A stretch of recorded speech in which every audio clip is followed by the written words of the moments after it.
নমস্কাৰ প্ৰিয় দৰ্শক পূৰ্ণ আকাশৰ আজিৰ অনুষ্ঠানলৈ সকলোকে স্বাগতম জনাই ষ্টুডিঅ'ত মই ঋতু আৰু মোৰ সৈতে উপস্থিত আছে এগৰাকী বিশেষ অতিথি কণ্ঠশিল্পী কবিতা বৰুৱা। বাইদেউ স্বাগতম জনাইছোঁ আপোনাক আমাৰ অনুষ্ঠানলৈ আৰু বাইদেউ আমি কথা পাতিম কিন্তু প্ৰথমতে আপোনাৰ এটি সুন্দৰ গানেৰে অনুষ্ঠানটি আৰম্ভ কৰিবলৈ বিচাৰিম।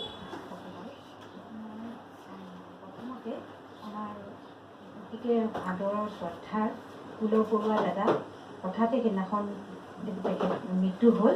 তেখেতৰ প্ৰতি শ্ৰদ্ধা জনাই মই তেখেতে সুৰ কৰা ৰাজেন গোহাঁই গোৱা আৰু কথা তফুজোলালি এটি তেখেতে বুলদাই সুৰ কৰা এটি গীত গাবলৈ চেষ্টা কৰিছোঁ। তেওঁলৈ শ্ৰদ্ধাঞ্জলি জনাইছোঁ।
Hari puate